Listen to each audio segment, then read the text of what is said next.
part of the video, you've caught maybe I should say, if you've caught this part of the video, you've caught the live unedited edition. Home Gadget Geeks. It is May 16th, 2019. Mike, I was going back through today some early episodes of Called the Coach, which is what I do at Gallup. Oh my God. It was just 5 years ago. And I'm like, did I even know what I was doing? Really? Oh yeah. That much of a difference? Yeah. Yeah. Well, you get in routines and habits. And, I've said that saying, if you got this part of the video, you got the live unedited edition. And then I've been doing the same intros for, years, and you just get good at them, and you kind of get the cadence right and some of those kinds of things. And so I was just watching these. I was like, this stuff is awful. So we're getting ready to migrate about 600 and some pieces of content from one site to another. And we just can't move it. It's got to be actually moved and checked into a CMS. Hey, Joe, welcome. Ken, good to see you. I think Ken's on the road. It's got to be moved, checked in, and then we have to do some editing and add some of our own things to it before we can turn it live. Okay. So we got a big project. We're hoping next 3 months to crank through all of those. And then my podcasting stuff at Gallup will be on the official Gallup.com site, which would be pretty cool. Never technically been on an official Gallup site. We've had it on Blogger for the last 6 years and just redirected, coaching.gallup.com redirected over there. So pretty great, but a lot of work. Tons of work. So while we're at it, we're going to go in and clean up our Spreaker account and get rid of some of those. And we're going to add better show notes. And many of these things have super long tails. So like it's advantageous to kind of update them. Yeah. They're actually getting more popular over time instead of less. Oh, really? Yeah. Why is that? Because people find them, like people come to the community and they're like, oh, there's the content is fairly evergreen. Mm-hmm. Like stuff doesn't just necessarily go out of style, especially the theme stuff, the strength stuff. Is true today. It'll be true 5 years from now, 10 years from now. The only difference will be hairstyles and clothes and some of those kinds of things. I watched some of the old videos from the 90s and the material's great, but the big hair and the shoulder pads and the mullets, you're kind of like, ouch. It was like going back and watching Saved by the Bell for me. Yes. I loved that show from back in the day. Yeah. But you watch it now and it's distracting, right? Yeah. Yeah. So if you're joining us live, I see Joe and Ken out there. Hang tight. We'll get started here. If you're listening to this, you just caught this on the live page. Maybe you missed it and you're coming back because I just sent a tweet saying that it's out there. Hang tight. We'll get started here in just a minute. Mike and I doing a little pre-show. Mike, I saw you drinking a Bud Light Orange, which is okay for you. We really like a Bud Light Orange here at the Collison House, but I just cannot get enough Guinness. That stuff is it's just good. Somebody said to me the other day, that's the Coors Light of Ireland, right? I was is it really? That's what he said. Okay. He goes, that's the Coors Light. You should do Murphy's, is what he told me. I had Murphy's either last week or 2 weeks ago. And I didn't know that. I thought Guinness was pretty good. That's what I thought too. But but you know how people's opinions are about things. Yeah. Yep, totally. I just I finished earlier one of the classic Brickway IPA. Ooh, yeah. Oh man, these are good. They're just nothing crazy, but anything from Brickway, obviously you and I both love. Mm-hmm. Yeah. And sadly I'm all out though. Oh, you need a tap. I know, I do. Really? You know what? That's not a bad. Maybe I need a kegerator down here full of Brickway. Yeah. If they'd sell it to you. The owner's a client of ours, so maybe I got to. So he's been on our advisory panel, and I served on that panel with him, and maybe I should be milking that relationship a little bit more. Yeah. Yeah. The other night, the other Friday night. So I don't think I've talked to you since then. We went out. A buddy of mine. He was like, "Hey." Oh, it was a kind of a company happy hour. We try to get different. They call it pints and patios, and we try to get different clubs every other Friday. And you don't have to go, but if you want to go, right? So we showed up and had a beer, and then the guy was like, I said to the guy, "You like cigars?" He's like, "Heck yeah!" So we went down to Havana and sat on the patio, which I had not sat on the back patio. Every time I'd gone there, it'd been too cold. Oh, I haven't either. Yeah. For the back patio. We'll have to, I should meet you down there sometime. Yep. And So we sat on the back patio. It was just lovely. And I didn't know that you can bring your own cigars to Havana. I did not know You that. told me that. I didn't know that either. Yeah. And you said, because I So- remember you asked, like, really? You can do that? Like, I would have thought that would have been the main revenue source for them. Yeah, But, yeah, me too. but I So- guess the drinks, right? Makes total sense. Yeah, I guess so. And even their bourbons are pretty. Well, everything is pretty reasonable. I mean, it's regular bar price. It's not like it's jacked up artificially for that. Their cigars are definitely are pricey from what you can get. Like $12 cigar I can get for $5 online. And they have the what's that smoke shop they have that's right in Old Market? White Rabbit. Is it White Rabbit? I don't think that's the one I'm thinking of. But they have a huge, not huge. I mean, it's right across from where Spaghetti Factory is or used to be. Yeah. So you could probably go there, grab it's some. still probably expensive. Yeah, you think so? Yeah, I but think compared to what you can get online, right? Yeah. Through Thompson's or whatever. I just was telling you, I just bought some Rough Riders. These are Rough Rider sweets, so they're kind of step up from the sweet variety you would normally get. But for a first cigar, like out the chute, poker night, first cigar, these crush it. Yeah, they're pretty good. I rely on you for all of my cigar education. I think I've had 3 cigars in my life, and 2 of those were with you. So I rely on you for everything. Super great. Because if I got started, Jim, on my back patio, I wouldn't. With that, I wouldn't. I got to watch it with you, stop. Man. Yeah. Try some undercrowns, Justin says. Ryan says I mentioned scooters last week. Yeah, we have a scooters. My son is working at scooters now. Yeah, we have a scooters right across the street. My wife and I love scooters too. Yeah. And it's actually in our Hy-Vee, which is our grocery store here. If you guys don't have them where you're at, it's scooters in there instead of Starbucks. Target has Starbucks, but Hy-Vee where we go has scooters. I really like scooters. They have like a sticker doodle, I think, that Hannah really likes. Really good. Yeah. Well, scooters is good for the sweet drinks. Yeah, I'm just a black coffee guy. So yeah, and they actually, they have pretty good black coffee. Do they? Yeah. I need both my soon-to-be daughter-in-law. They don't know that yet, but they're soon-to-be. And Undercrowns. Is that like underground information? Like is there a ring? Well, they're working on it. I think. Okay. Yeah, they're working on it. I have to try those. I was showing guys, Justin. I was showing Mike. I bought 25 of those because that's all I could get them in of those Rough Riders, and so my humidor is full. It's full. So not from the 25. I had 30 in there, maybe 40. So I got to stop buying and start smoking. I think you're doing a disservice to everyone by not having the cigar oasis, right? Like you're the tech guy, and you don't have the tech humidor. Yeah. Well, maybe I have to pick up one of those. I've had some really good. My humidor was not doing well. It kept getting below the humidity piece, and it's taken me a while. Every Saturday I check it, add more water to it, and it's been getting, as I've been more faithful with that, it's been lasting a little bit longer. Okay. So I think the wood is getting saturated, and so I think the wood, those cheap humidors have such dry wood to start with, which doesn't make sense. But let's just for a second say I lived in a world where, it's just an inexpensive humidor. Yeah. So Justin says he's got a 250 count full. Nice. Good. Yeah. No, it's good for you, Justin. Good work. Good work on that. I think 50 is probably going to be my limit. I think I need to smoke a few. Yeah. Well, we're going to do some more poker. One of the reasons I buy these inexpensive ones is because now I'm responsible to bring the cigars for poker night. Right. So I brought a handful. I've been bringing them just in plastic bags now. I just go to humidor, 3 of these, 2 of those, 3 of these, just kind of fill it up and take it. So, all right, let's do this thing, Mike. Let's do it.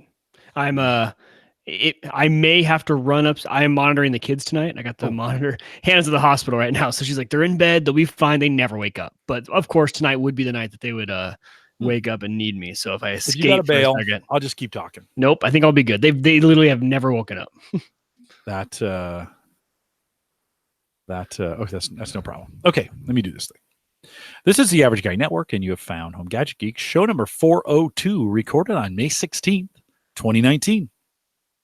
Here on Home Gadget Geeks, we cover all the favorite tech gadgets that find their way into your home, news, reviews, product updates, and conversation, all for the average tech guy. I'm your host, Jim Collison, broadcasting live from the Average Guy TV studios here in a grass-growing Bellevue, Nebraska. Mike, are you mowing your lawn like every other day at this point? It's almost every other day. It's driving me nuts. We were out of town last weekend for my sister's graduation, and I came back, and I'm like, this is the time, right? Because we don't have the heat yet. Actually, today we're 90 plus today with the temperature. It's been amazing. So the grass is just growing like crazy because there's no heat to keep it down. Yeah, well, it's great. We got all that rain. We had a snow. We got the rain. I mistakenly put fertilizer on it. Like it's one of those things like, oh, it sounded like a good idea at the time. It's the right thing to do, right? This is the growing season. This is when it spreads. This is when it gets healthy. This is when the roots go down. This is all that good stuff. I do. One of the things I'd really like to do is get temperature and moisture sensors for the yard and put it in 4 or 5 or 6 different places just to get some idea of the ground temperature, because that's really important during the growing season. I've been watching YouTube videos from guys that do their, lawn mowing guys or lawn maintenance guys. Yeah. Lawn Rebel is one of them. And they're all really concerned about soil temperatures. So making sure you're putting the right chemicals or the right fertilizers down when the temperature is the right soil or the soil's the right temperature. Changes the grass. The grass starts doing things at certain temperatures. So that's one of those gadgets. I don't know if you're listening and you're into lawn stuff. I haven't really looked at remote sensors, but I'd love to throw some, and I'd love to have it a combo where it was a temperature and moisture sensor on one of those things. Send me an email, jim@theaverageguy.tv. We have had the best run of weather, and I mowed yesterday. The big problem was I went out, I got home, mowed, and a plume of mosquitoes came out of the lawn. I'm like, oh, this is going to be a long summer. Mm-hmm. Yeah, if we have bad mosquitoes this early, yikes. I didn't think I would ever have the issue. Today, I've been doing a live webcast continuing education course the last 2 days. And so obviously it's something you watch on your laptop. And so today I was like, this is great. I can go outside, get a tan, and watch the webcast from the backyard. My laptop overheated. Like, it was too hot to even have your laptop outside today. So I couldn't even do that. I'm like, really? I mean, that's great. We've never had that problem. Well, we probably have, but it couldn't seems you like to us. Chromecast it to the TV or something? Do you have I tried everything because you're right. I could have, but it's not a Chromecast up there. It's a Roku, Roku player didn't work. Yeah. I was trying it all. And by that point in time, I was like, okay, I'm missing more of the CLE than I'm actually watching. So good idea. Wait a minute. You sent him a note. Can you wait a second? Can you wait a second? I'm really trying to, get a tan on while I watch this from my backyard. So great. Well, at least you gave it a college try. I've been considering an outdoor weather kind of proof TV that, the deck, we've been enjoying more of the deck. And of course we have one of those sun windows that kind of goes out off the kitchen, and it would be the perfect spot for about a 30-inch, 35-inch waterproof. That's not really true, but weatherproof TV like you have out in your, area. I probably wouldn't even put it in a cabinet. I don't know. But it would be the perfect spot when we're sitting on the deck to just open that up instead of it being up above the fireplace. It'd kind of be down at, and when you're down on the deck, it'd be right at eye level. So I don't know, Mike. We keep thinking we're going to move, and then it keeps getting delayed. So I don't know. Maybe TVs are super cheap right now. Well, that's what I was saying. So I would almost mine's been out there for years. The guy before me had it. It's weatherproof, but the sealant, the front kind of screen finally started to peel, which we ended up cutting off, and it was fine, but we realized it was also an anti-glare screen. So it's almost unwatchable if it's bright out because it's just, there's so much glare. But I was looking at prices, and to get a fully waterproof outdoor TV, it's actually really expensive. But I was looking at some of the other ones you can get on Amazon for like $250, $300 for like a 4K, same exact size TV. I'm like, I could go through 3 or 4 of these TVs, before I bought one of the weatherproof ones, and not even knowing how long this weatherproof one lasted throughout the seasons. If I was better at closing those cabinet doors during the winter season, some things to help it, because I never close those cabinet doors. It definitely could help. What if you got one that you just took down when you were done with it? Like, take it out, make it easy enough that you could just put it up there and plug it in. And then when at the end of the night, like, you're bringing in drinks and cups. Well, could. And really, I would only have to do it in the wintertime because there's rain gets to where my TV is at. So I'm not worried about rain. I'm worried about really drastic temperatures. And so change that in the winter months. But the great thing about where we've gone with wireless, our Wi-Fi is so strong now, and most of our things are streaming that we don't need coax anymore. Because that used to be a big limitation for people wanting to put TVs outside. Is, oh, I don't have coax out there. And then it was a big deal when some of the cable companies got wireless boxes, because then you could take your wireless box outside. Now you don't even need that. You just need a Roku or whatever you need to set up your streaming, especially if you're a YouTube TV person for your cable. Makes it even easier. That's what we use around all of our house. We use Rokus everywhere with YouTube TV and Plex and Netflix and everything. We're set. Yeah, no, I think it'd be pretty easy. Brian says he can get you ones that they have out on the smelting dock, Cat 3 Hurricane, Category 3, that's what that is, Category 3 Hurricane proof with 130 degree to negative 30 degree range. See, now that's what we need. Boom. Anything worth doing is worth overdoing. Yep. And that's definitely what they have. Let's get in touch, Brian, about that. That sounds perfect. Because you know what? That's about the temperature range of Nebraska. So sounds about right. Well, I think I would maybe just do one, get it the right size where I just use it. Maybe it sits down here and I use it most of the time, but I set it up in a way that I can quickly disconnect it, take it outside, have a stand for it outside where you just put it in and plug it in. Yeah. And like you're saying, maybe it's Chromecast. We would probably use Chromecast. And you just you use it for that night. Because I may be on the deck 9 or 10 or 12 nights a year. Not worth mounting a TV out there for that kind of use. Right. You're just not out there that often. And yeah, it's convenient to go just pop out there. Dave's got one, Dave McCabe. He's got one out on his pool deck, but they're out there all the time. Yeah, swimming. and we're out on ours all the time. So it just makes sense to have it out there all the time. Yeah. So for me, probably different. And maybe that's worth picking up a $99 24-inch or, even a $200 30-inch and just have it take it in and out, And when I'm not using it, it gets put in down here to watch movies. Well, and leave the base on it, but have a VESA mount on the back that you could just unhook. They make those mounts so easy now where it's a string on the bottom. You pull down the string and it releases it and you can just take the TV off. Yeah. You could be in and out in seconds and then that would bring be it down and have your stand on it. Right. Quick connect, kind of have a quick connect stand and bring it back in, plug it back in. It's completely wireless except for power. And so it would allow you to kind of dual use it kind of based on the need. I'll have to look at that. Maybe I'll have to look this weekend and see what I can come up. Well, that all to be said, we'll have links to the show notes out at theaverageguy.tv. Don't forget, you can join us live on the mobile app. Our best way to kind of experience Home Gadget Geeks. Just go to homegadgetgeeks.com. We want to thank our Patreon subscribers, our faithful Patreon subscribers. You guys are ridiculously faithful. And I appreciate that those are supporting. If you want to support us, you can do it $1 or $5, whatever. I did find some, I found some old stickers, by the way. I was cleaning some stuff out and I was like, oh, hey, there's a sticker that we gave away back in the old days. But thank you for the Patreon subscribers and for the work that you do to make sure you support us. Many of you have been joining us on the Discord group. And if you haven't done that yet, head out to theaverageguy.tv/Discord. A lot of great conversations going there. Spartacus, what's his name? I am Spartacus. Is that what it is? He put a crickets meme and it's gotten a little quiet. So if you haven't, if you want to go out there and contribute, and I find groups are kind of this way, right? They get a lot of traffic for a while and then things kind of die down and then some things pick back up again, maybe kind of based on what the community's thinking or feeling or whatever they're doing. So join us in the Discord group, theaverageguy.tv/Discord. Mike. And if you have a question out there too, I think if you guys can't do this, let me know. I think I gave everyone the ability. If you have a question that you want people to see, I think the problem is people are posting stuff out there. Not everyone's checking it every day. Feel free for the foreseeable future for a little bit to @everyone. If you put @everyone, then everyone will get a notification. If you have a good question you want everyone to kind of see, do that. It gives everyone a notification that you did it. And then that way kind of gets people back in to check and see your questions. I think a lot of people are putting questions and then people aren't checking back in and seeing those questions. So feel free to 'everyone.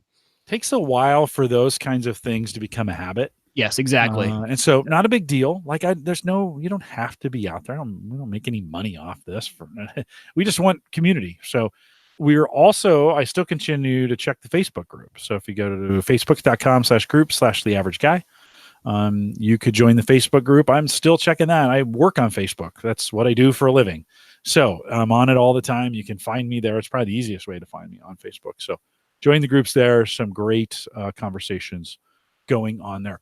We thought it's been a couple weeks, 3 weeks since we've had the 400 show, and I got some email. Didn't get a chance to read it last week. Big thanks to Micah Librant, who joined me last week, and all the great stuff that we talked about there. Definitely like a kitchen gadget show, which are some of my favorites that we covered. Mike, she's got this really sweet espresso maker. That's like $600, but that's kind of medium, actually. You know, the expensive ones are for a high quality espresso maker, 2,000-3,000, right? Yeah. So we had some conversations about that, but I got a couple emails, 3 or 4 from you guys. I thought I'd read them off today. So just kind of catch up with you. Thanks. If you want to send me an email, if you got something to say, you want me to read it on the show. By the way, if you send it to me, I'll probably read it, just so you know, in advance. And so send me emails, jim@theaverageguy.tv. All right. This one says, hi, Mike and Jim, or Jim and Mike, either way. I've been an episode or 2 behind in my podcast listening. So I just caught up this weekend to Home Gadget Geeks 400. I'm actually about to head out on a run in San Francisco while I finish up 401. I just wanted to say huge congratulations on getting to show 400. Quite an accomplishment. Still listening every week between being busy with work and life. Who isn't, right? Kid stuff. I haven't been able to be as inactive in the community, and it's been a while since I've been there. Now that I'm thinking about you guys tonight, I just signed up for the Discord group. So, John, thanks for doing that. I definitely owe you guys a Patreon sign up. No pressure there, but if you want to do that, that's great. Surprised to hear and glad to hear Jim mention my name a couple times on show 400. This is John Greenaway, by the way, who has the most popular YouTube video as well. While I know that show we did on Ecobee and Simply Safe had been the most visited at some point in time, I expected something else might have taken the crown over the last 4 years. No, John, it actually hadn't. Otherwise, I remain a huge home gadget geek in the truest sense. We moved across town about 2 years ago, and I left Simply Safe at my old place, and I recently adopted Ring security in the new house. Nothing wrong with Simply Safe, but I just like the security/door cam integration in with the Ring app, and the annual monitoring service costs are lower. Now I just need to get my family to start using it. Beyond that, I've added a family robust Sonos setup around the house. We have echoes everywhere. Mine is going to answer here in just a second because I said that word. August smart locks with the MyQ Chamberlain garage door system. We recently rolled out Amazon garage features. Haven't tried that yet, though, and I'm thinking my wife might veto that one. Finally, I'm curious how you guys are finding the Stride Kick. We'll talk about that a little bit later in the show. How you guys are finding the Stride Kick integration app, and I mentioned on $3.99. I looked it up on the Google Play Store, but the reviews are fairly harsh. So I wanted to give it a couple weeks to see if you guys thought it was doing its job. So I'll give it a shot. I'm using a Garmin integrated with, is it Strava? S-T-R-A-V-A? Is that Strava? Glad to hear you guys each week. Keep up the great work, John Greenaway. John, thanks for sending that email in.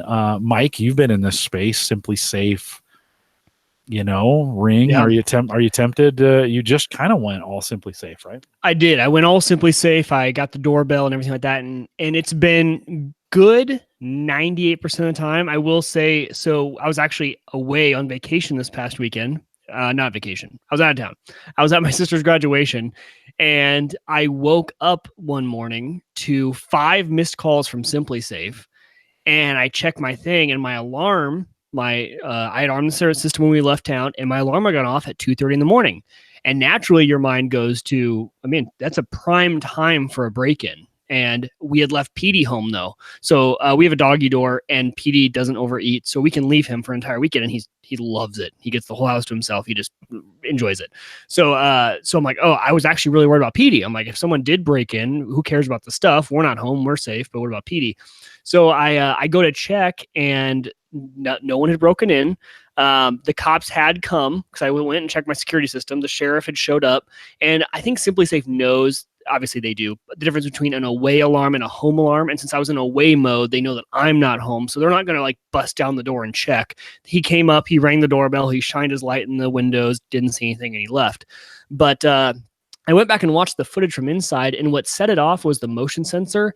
And this has happened twice now. This is the second time this has happened. For some reason, it's disregard pets. Obviously, everyone has pets, so the motion sensors inside are not supposed to sense pets. But if Petey gets up on the top of our couch, sometimes if he hears a noise, he gets up on top, almost like a cat, like on the very top part, and he stands up there, and that has set it off twice now. And so I watched the camera. He gets up there. Sure enough, the motion alarm goes off, and I feel bad for him because the system is loud, and it goes off for 10 minutes. And Petey hates loud noises, so I'm sure he was in our room. I don't have a camera in there, but I'm sure he was in there hiding away. So besides those 2 incidents of him getting up there and tripping the motion alarm, everything else has been fantastic with Simply Safe. Very high wife acceptance factor. I actually haven't had a problem getting my family to use it. Hannah loves it with the phone app. She can, if she forgets, she always logs into a phone and arms it. It's been really good. You can adjust the sounds. So yeah, we've been loving Simply Safe, and obviously their response is really good. That was a test. The first time he triggered the motion alarm was actually when I was at work. So it was in the middle of the workday. Obviously, I was in away mode again. They called me. And what they do is they have a visual verification. So since I have a Simply Safe camera inside, I say, hey, can you guys check and see if you see anyone in the house? They checked. They said, no, we don't see anyone, because you can see my front door. I said, is my front door intact? Because really that's the only place and you can see everything. And I said, nope. And I said, okay, then you can ignore the alarm. Don't send anyone. So but this time, it was actually a pretty quick response time. I was surprised. It was 8 minutes from the time my alarm went off to the time the sheriff was at my house. So not bad. Obviously, it tells me, though, that if I do have a home intruder, I'm taking care of that myself personally, which I'm okay with. But yeah, 8 minutes from the time that the alarm went off to the time when a sheriff was at my house looking in the window. So not terrible. I live in West Omaha, which everyone has known is a very, it's not as monitored as other areas of the city. Cops are usually not as close, not as responsive, don't have as many units in the area. So I was decently happy with 8 minute response time, especially on an away call. Brian says in the chat room, Snickers, must be his dog, sets off ours when he jumps up on the kitchen table. Yeah, that would sound a lot like something elevated. Maybe that's why. Maybe it's where the sensors are set. Maybe they're kind of like, okay, they're not monitoring down low, which makes me think if you're an intruder, just walk like a dog. I was gonna say just stay really low. Is that the thing? I don't know. That's like the Mission Impossible sensors, going across. These guys are crawling in the house, right? Tony says wife opened the garage the garage entrance door and then left the other day during the grace period. The alarm went off. Wife opened garage entrance door and then left the other day during the grace period. So when you hit away, you have you can set to a different. You have 30 seconds or 60 seconds before it actually arms. So it gives you time to get out of the house, close the doors, whatever. Gotcha. Oh, that's what the grace period is. Is that? Yeah, that's that grace period. So it shouldn't have gone off during the grace period, but looks like it did. And mine, I've noticed, mine resets the grace period if you open the door during that time. So I will hit away, close the garage door, and I'm in my garage, and then I'll forget something. I'll go inside, and it'll reset it back to a minute because I have my grace period set to 60 seconds because we are always forgetting something with the kids. So, it shouldn't have set it off. But yeah, Brian, my dog is about probably the same size as yours. My dog's only 30 pounds, really small dog. And same thing. Apparently, it's when they get up high that it triggers it, which is super strange. Tony said that Simply Safe called him too. Yep, so they call you. It works pretty well. They call you, say, "Hey, do you want me to send the cops?" And you can allow them or not to do the visual verification. You don't have to give them access to your cameras. You have to opt into that, and I do. So I opt in. So thanks for John. Thanks for sending that email. I appreciate that. I think we're maybe as a community, we're probably between Simply Safe and Ring. Those are probably the two. Yeah. Or you're doing a completely DIY of your own. But I think that's kind of, at least from what I'm hearing in the community, that seems to be where it's at. Last week, Mike, I mentioned we talked a little bit about coffee, and Neil sent me a note. He said, regarding Keurig, I like a simple but tasty regular cup of coffee. You and I were kind of talking about this in the pre-show, I think, about scooters. And he says, no frappy latte, blah, blah, blah. That's just me. Obviously, you have other tastes, but both my grandfather smoked cigars, but they are not for me. I really like the Keurig K155. It has a very short, simple brew path relative to the other models, easier to clean, less likely to accumulate oils. You can choose the beans I like, grind them in my choice of coarseness, put them into my hacked reusable filter, and and filter the exact amount of coffee I wish. I am laughing all the way to the bank. It's a little bit cheaper to do it that way than to buy the Keurig cups that way. Some of the Keurigs come with or support a reusable filter, but not this model. So he's kind of hacked that in. Good job. Oh, really? Yeah. My grinding wheel did the trick though. I just shortened some reusable filters that I got on Amazon. A toast to everyone getting their beverage of choice. Keep them coming. Neil from near Cincinnati. So Neil, thanks for that note as well. There is a whole underworld of people who hack these Keurig filters to make them, because that's the thing, right? And shoot, if you're hacking Keurig filters to save money, you are definitely not an espresso customer because it's twice as expensive for the cups for those Nespressos. Mike, it's interesting. Every time I talk about coffee, I kind of get this feedback. There's some folks like, oh, I just like a dark cup of, chewy cup of coffee. The latte thing's a little too much for most people, and that's okay. Again, Neil says both his grandfathers smoked cigars. It's not for him. It's okay. Like, you can do whatever you want. So Neil, thanks for that feedback as well. Mike, what's your go-to for coffee? What do you do? So to be honest, usually I drink the coffee at work. We have amazing coffee at work. Our CEO is like a coffee. He gets really good coffee. It's actually called the Carson blend. A place in Omaha makes a blend of beans, and we get the whole beans and we grind each one up for an individual pot.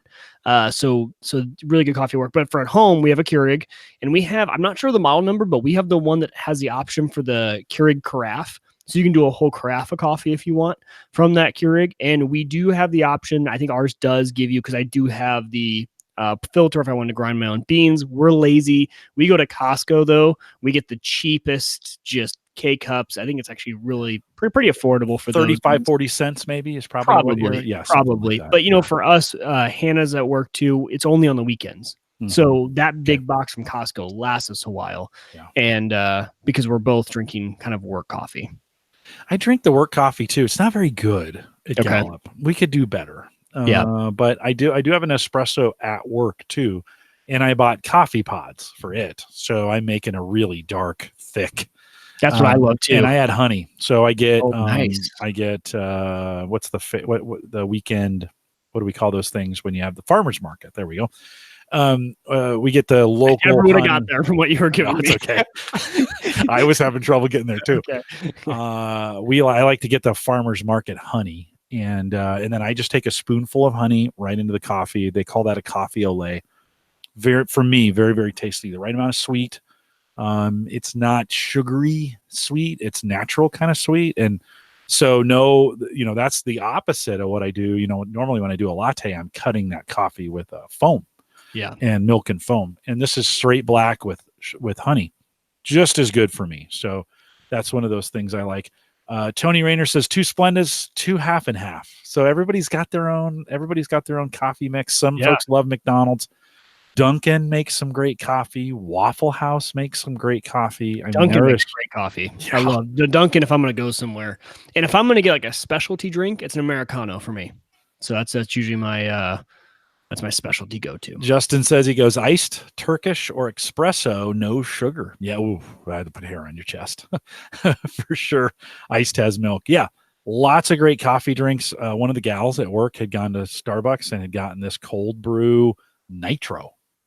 Oh, interesting. Seriously, they're adding nitro? Yeah. Nitro. Really? Well, you know what nitro does to a beer. Imagine what it do to coffee. The foam, the head, the crema would be ultra creamy without adding any kind of milk product.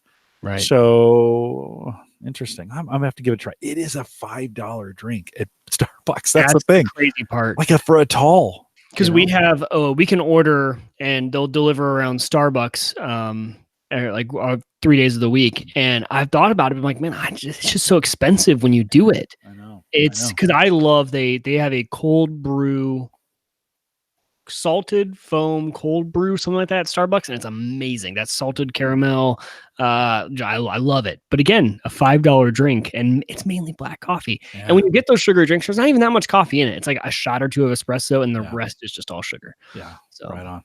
No, Tony says Dunkin' for Rich Hay. I'm a big Dunkin' fan. We have a Dunkin' coming in. They're building it right now, just down the street. So that's going to play in a little bit to what we're going to talk at the end of the show. So hang tight. Tim Horton, double, says Ron out there. Other Jim says, I watched too much TV as a kid, so he drinks pop. Okay, fair enough. Ryan says, we have Nitro Joe's here in Wichita, a local brew. And you also have a Hertz Donuts down there in Wichita, Ryan. Hertz in Lincoln. They have Hertz in Lincoln too? They have a Hertz in Lincoln. Oh, man, that stuff. It's good. Some pretty great stuff. So, Ryan, thanks for that note. Not thanks for the note. I'm going to read Ryan's. He says this. Speaking of that, Ryan's in the chat room. He says, I just want to say congratulations for hitting episode 400, starting somewhere around episode 230. I came across Home Gadget Geeks by the way of Home Server Show. That goes way back, which I had just found as well. Many products have come and gone in my playlist, but Home Gadget Geeks is one of those that stood the test of time. And I thank you for the entertainment. Hopefully it's more entertainment than anything and information you provide on a weekly basis. I'm not going to get all sappy, but I just wanted to let you know that us listeners appreciate the work and dedication you give to the show. Many boring daily commutes, lawns mowed, and flights have been made much more enjoyable thanks to you guys and all your guests. Here's to another 400. If you're up for it, Ryan. So Ryan, thanks. And thanks, Ryan, for coming out on the live show. Ryan's always faithful. I always appreciate the live, Tony and Brian and Ron and Justin and the folks. Emily used to come out for a while. We kind of have to ping her and say something must have come up on Thursday nights, but we appreciate you guys as well. It was fun to get to 400. All right. Last email. This comes from Jeff. He says, I emailed you a while ago regarding a mailbox sensor. Remember when we talked about that? Yeah, Mike? Yeah. He says, you had suggested a product from Stitch on Monoprice. I enclosed a picture. I'll put the picture in the show notes over at theaverageguy.tv. I enclosed a picture and wanted you to know that it works very well. Thank you very much for your help. By the way, when is the show on live? I sent him a note. Is it on Saturdays? No. Saturdays is Ask the Podcast Coach. If you're not doing anything on Saturday mornings and you want this kind of banter, except around podcastings, Dave Jackson and I get on here Saturday mornings, 9 Eastern, 9:30 Eastern, 10:30 Central. And we do Ask the Podcast Coach. Thursday nights are, well, you're here live if you're listening to it. If you're not, and then recorded, we'd love to have you come out and join us live. Thursday nights, 8 p.m. Central, 9 Eastern, theaverageguy.tv/live. Love to have you out there. He says, and one more thing, any new smart home devices that are new to you and that you recommend. Mike, have you done anything in the last, let's just say, month? Any new smart home stuff in the last month? No, not with smart home. I've been looking at running, there are some applications you could run in a Docker on Unraid to get everything to go into HomeKit. And I've been thinking about that, as I've been having my phone around sometimes when I haven't been near an A-Lady device. And it's been nice to have everything plugged into HomeKit, but nothing new. Yeah, nothing new here too. I got the, I got that device, the Habitat. I haven't installed it yet. You haven't installed it? I need to sit down and just get it installed. I just haven't. I've been waiting to get your review of it. I know. No, it just hasn't been. I haven't had time. It's got a stack of papers on top of it right now. Yeah. And we've just haven't got it done. I'd love to say, I listen to podcasters all the time and they're like, I'm so busy. No. Listen, you choose what to do. Like nobody is that busy. You choose to be that busy. And so I'm not going to make excuses for it. I just haven't done it. So we'll have to the next round, because I think I've got a lot of the items that I've wanted that have made things easy for me. With the exception of, I still do need a garage door opener, closer of some sort. Right. That's on the list. But as far as security cameras, security system, lights, I'm trying to think, music around the house, automated TV, everything like that. Everything just works well right now. I don't have any pain points, and it's usually a pain point that'll get me to do something. And I'm sure there is something that I don't even realize there's an option for. But no, we haven't hit any pain points lately. Everything is working really, really well. Yeah, I'm getting that itch for that robot lawnmower again. I'd kind of gotten it out of my system because I didn't want to start building that thing in the midst of a move. I got a lot of things to repair. And as I was mowing my lawn on Wednesday and the mosquitoes were just flying up in the air, like, damn it, I could have a robot lawnmower doing this thing.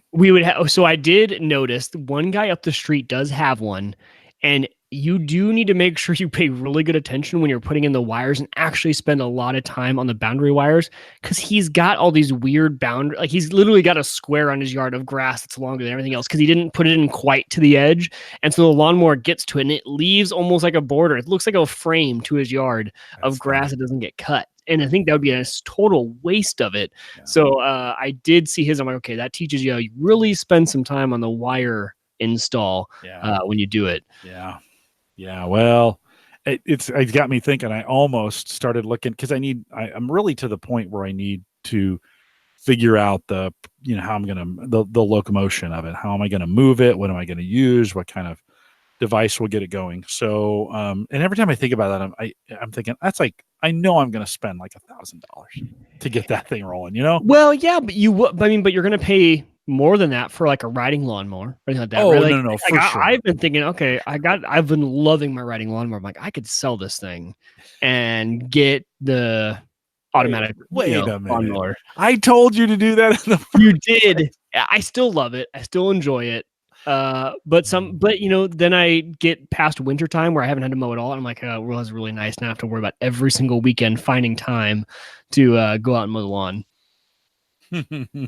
If you do that, you're so fast to do that. You buy it, you use it. I probably would, yeah. And then God, I thought McCabe was bad. You are so bad at that. I am bad. Well, it's good though.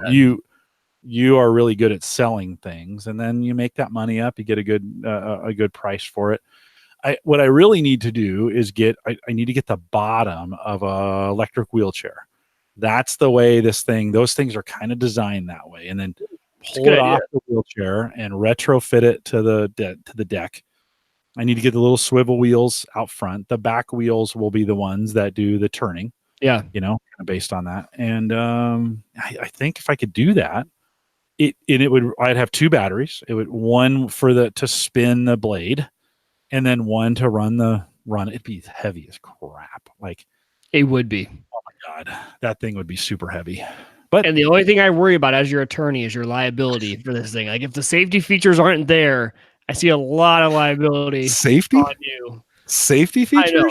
Yeah, see, right? I'm not an engineer. I know. That's what I'm worried about. That's exactly why I mentioned it. I know. No, you're right, dude. You are so right. I'm going to run over the neighbor's dog and you wouldn't even know it.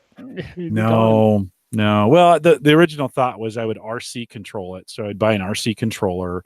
And at first I would run it off an RC controller. So it'd be manual. And I'd kind of learn would this thing work and how it turns and some of those kinds of things. Pretty soon you'd have an FPV camera on the front. You'd be sitting in the house with the DJI goggles. You'd just be sitting on the sofa, hands up like this. Just doing this kind of this kind of stuff, mowing the lawn. Yeah. All right. Well, we'll see how that goes. I don't know. I need to come across the hard part is finding those wheelchair parts at a reasonable price. Like that's just not an item that's out there for everybody. And those wheelchairs are pretty expensive. So I don't know if you're out there, maybe you've got some thoughts for me around this. Maybe you work in that industry. Maybe you know some things. I don't know. Let me know. Jim@theaverageguy.tv. Who knows? Maybe the robot lawnmower is not quite dead just yet. Mike, I've been when I turned 50 last year, I got really I got motivated to get fit. So I lost a little weight. I ran a half marathon. I biked 50 miles. It was over 2 days, but I biked 50 miles. I remember that. Yeah. Yeah. Almost because I almost killed myself doing the first because I didn't take any fluid or fuel or anything like that. And did 500 push-ups. And then I have pretty much said, screw it since that day, like May 26th, which is my birthday. It's coming up here in about 10 days. I kind of just said, I'm going to enjoy my life. You know what? I'm 50. I'm in, and I have literally just done whatever I wanted, like eat whatever I want. And you've enjoyed it, right? Oh man, it's so great. Except I probably gained 50 pounds. I'm not going to lie. Like I carry it well, but man, the other day I was I was looking at myself and I'm like, and I've been avoiding looking at myself because I'm like, I'm having such a good time. Like I'm having a good time, Yeah. And like that kind of good time. But Yeah, it's time. Like, okay, so I'm coming up on 51 and I'm like, okay, it's time to travel. It's time to get back to where I was before, healthy and active. And we talked in the pre-show a little bit that kind of realized I'm not sleeping enough. Like you guys have heard me talk about this on the show that I'm having trouble sleeping and just not doing a lot of things to help myself sleep. So I'm going to do some things like just going to bed.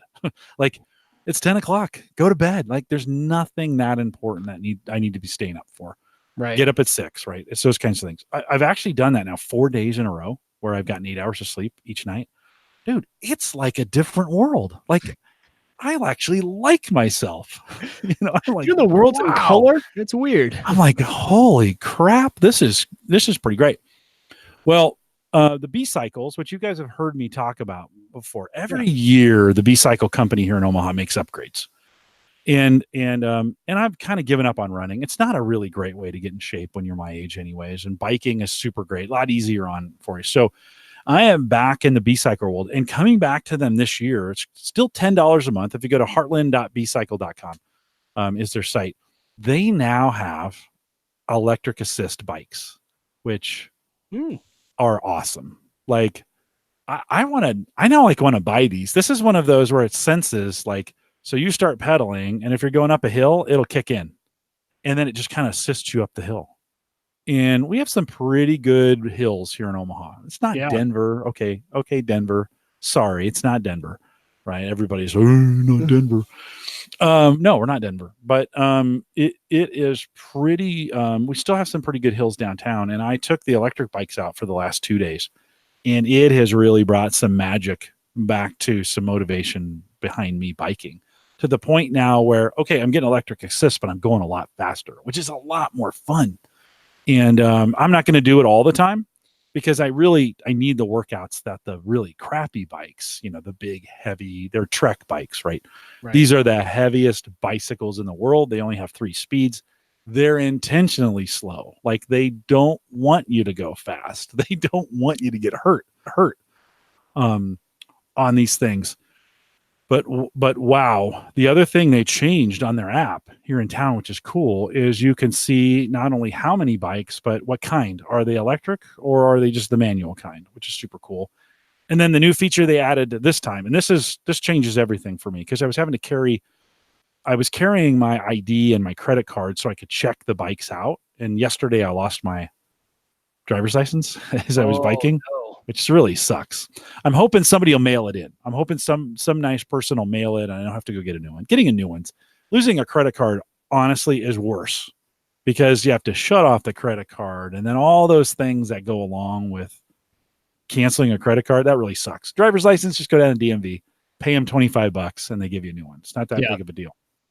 But it has been having that. So now on the app, you say where you're at and you put the number of the stall and the bike just pops out for you. Super great. Just charges your card to the app. Yeah. That's what it should be. No, and I have a $10. So I have the $10 plan. Here in Omaha, it gets me an hour on the bike for free. And then it's $4 an hour after that. But if I check the bike in and check it back out, timer resets. A super great way, men and ladies, a super great way to get some fitness. I don't own a bike. I don't have to own a bike. We have, I don't know, hundreds, maybe thousands of bikes in the Omaha area. I can just drive to one, jump on it, and get a bike for exercise. It's a super great way of getting out and getting some sun, getting around Omaha, and getting some exercise. Mike, I'm kind of back. I've done it twice now, yesterday and today, and I'm like, God, I miss this during the winter. So super great to be back on the bike. Have you looked at any kind of the bike system? And now we're going to talk about in a second. They have those scooters. Have you ever looked at using any of those? Yeah, well, we loved the scooters. We went to Nashville, Tennessee, and we used the scooters to get around locally when we were down there for family vacation, and we loved them. So I'm super excited to actually use those in downtown. But from where I'm at, Jim, there's really no easy place to access those bikes. I don't work downtown or anything like that. So we actually, Hannah and I have our own bikes, and we use them every once in a while. We now have the Burley that attaches to the back for the boys, which, makes us use them a little bit more. But no, I haven't used the ones we check out very often. When those are nice, though, is when I'm with a group, like our family, and we were down in Exarban Village, and we were watching a movie at the movie theater, and then decided to take a little bike ride, and we were all able to check out the bikes and go from there, which makes it super easy. I think that was the draw for us for the scooters too in Nashville, which was we don't pile in the car and go anywhere anymore. We just find 5 scooters, each get out our phone and check them out on the app, and it works really well. Have you tried the scooters yet here in Omaha? No, I haven't. Not the ones that are here. Have Oh, you? they're great. Yeah. Not the ones that are here, but I think it's Lime that's here. So Lime is the company we used down in Nashville as well. So the Omaha World Herald wrote a note. It said electric scooters showed up in clusters in downtown, which this is what they do, right? They put the scooters every day. Somebody comes around and collects all the scooters and charges them, and then in the morning they redeposit them around town. And you get paid for that. I've thought about becoming a juicer here. Yeah. Because you can get paid for it. You take them home, you put them in your car, you take them home, and then they tell you need to have them back out by a certain point, though. That's the hard part. Drop them back out. Yeah, but if you're a Creighton student, get on this. Easiest way to make some money. Well, they've put downtown, Midtown, Exarban, Blackstone, and Benson. Those are all super hip areas of Omaha right now. They've all gone through revitalizations in the last 10 or 15 years. And so you can ride them around. I'm seeing them all over the place. Tuesday, Omaha Mayor Gene Stoddard signed a resolution allowing the scooters to be in the city, part of a 6-month trial. But some doctors have some concerns. There's some safety concerns, right? Wearing helmets. A lot of people aren't wearing helmets, and you probably should with these. Nobody carries around a helmet except me, because I always have a helmet in my car just in case a bike ride breaks out. You never know when a bike ride's going to break out. It's part of my EDC, right? Your everyday carries a helmet. It's a helmet in my bag. Scooters are beefier than one might expect. They're also much easier to use than one might fear, right? And that's what you're saying. Yeah, my mother-in-law, she was kind of afraid at first, and she jumped on, and it took her, a minute or two, and she figured it out. Super easy and fully electric. You don't push these at all. They are fully electric scooters. Yeah. So no workout. Somebody asked me that, the trainer actually at Gallup, I was telling her about the bikes and the new electric bikes, and she goes, "Have you tried the new scooters?"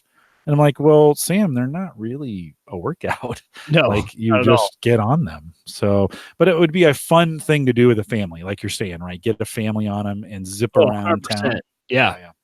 So and really affordable. What? How much? And so when you were in Nashville, how much were they? It was $1 to unlock. And then I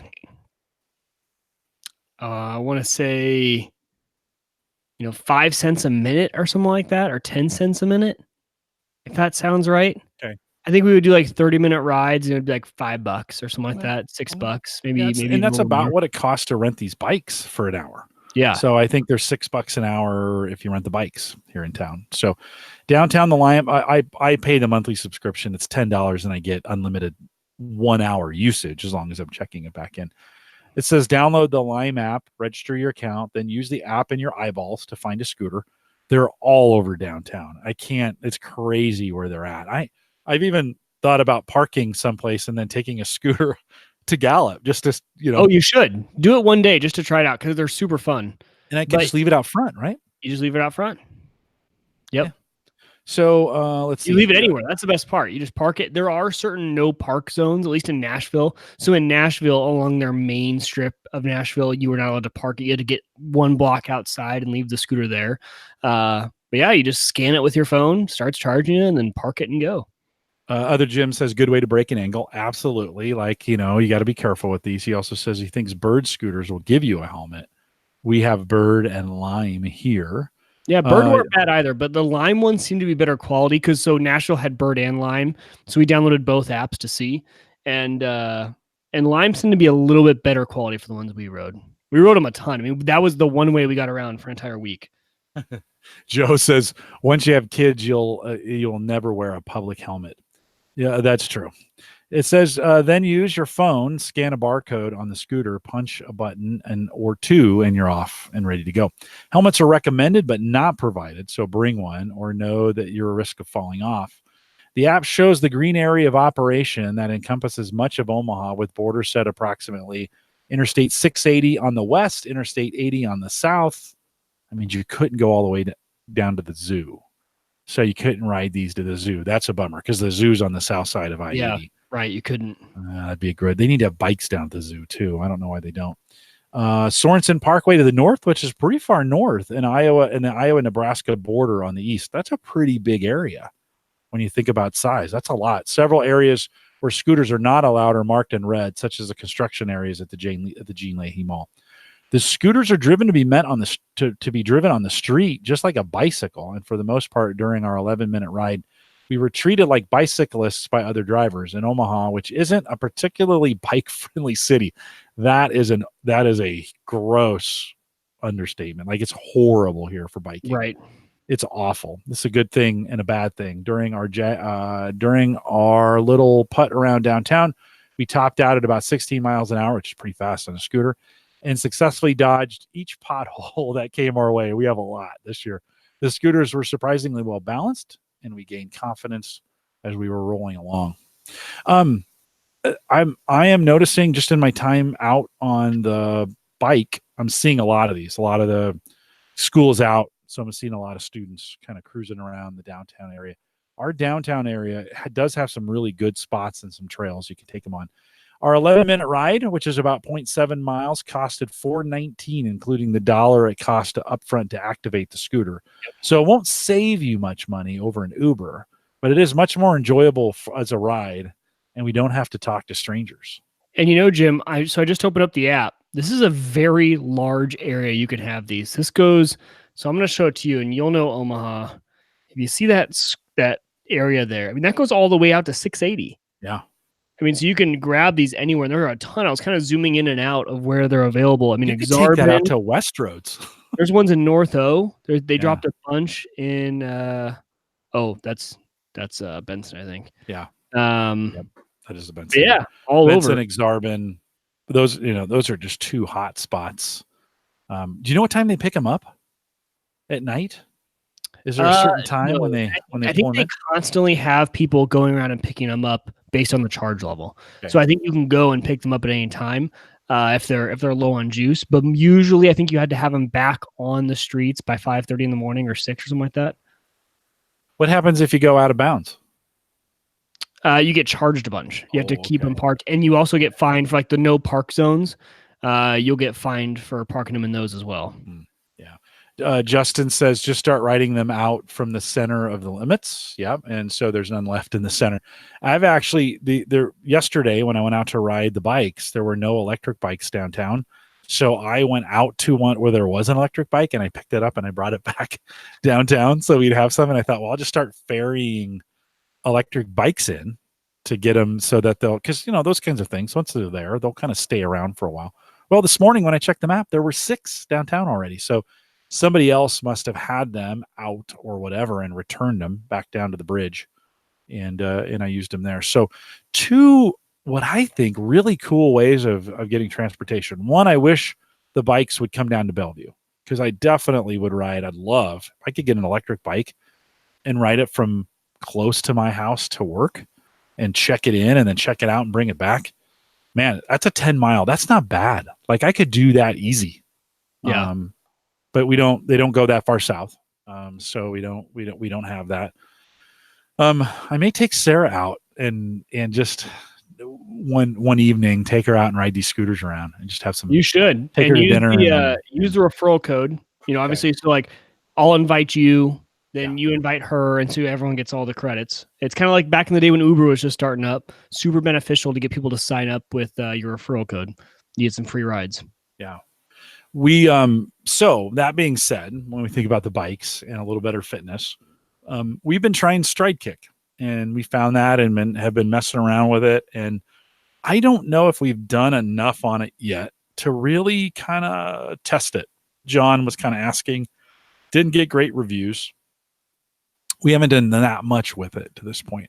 Well, we haven't done another competition since our first one. No, I know. It just hasn't worked. It just hasn't worked. So I'm going to really work hard on kind of getting back into the app and kind of making it a weekly thing. Mike, you and I challenge each other on our Apple stuff all the time. By the way, if you have an Apple Watch and you want to join the group, send me an email and we'll get you Did you connected. accept mine from today? Are we starting a new one tomorrow? Yeah, starts okay, tomorrow. Starts tomorrow. Okay, I Yeah. gotta make it to the gym tomorrow then. Okay, sounds good. Starts tomorrow. Today was a great day for me, and I wasn't even in a challenge. Today was not going to be a good day for me. These last two being at the CLE, so I was like, okay, I'll wait and challenge them tomorrow. Yeah. But I'd like to get a little bit as summer kind of progresses. I'd kind of like to get back on the fitness bandwagon and get working out with you, not just you, Mike, but everybody that's listening. So if you haven't joined us on Stride Kick, I just download the app and let's see, how do they connect? I think I put a link. I'll put I think you need to follow me. I had a way of doing this and I've already forgotten how to do it. In the show notes will be the link. I'll figure this out. Get connected with me. We'll get back together. See, it's been so long since I've been in the app, I've forgotten how to do it. So I want to jump back in there. Let's get things going again. Get it downloaded. Stride Kick is what it's called. Get it downloaded. Connect with me, and we'll figure out how to get you in. I'd love to get some challenges going again, and those are always super helpful for me. It's been a while since I've been challenged to go walk the Walmart aisles and get a mile in an hour. So let's get that. Let's get in there. Get that done. Attempting, maybe I'd love one of the things I'm kind of working for to get ready is there's a vertical mile challenge that takes place every winter at Trek Up the Tower. So many of you know, I've talked about this. It comes around in February. It's 40 flights upstairs. Nobody likes doing that. It's pretty hard to do. I've done it 11 years in a row now. And weight matters for Trek Up the Tower. Every pound hurts. Flights you have. They a couple years ago started this vertical mile challenge. So instead of just one time up, it's now 10 and some change. That equals climbing a mile. And I think I'm gonna go for it this coming February. Now, that being said, being as heavy as I am now will not pay off or be nice.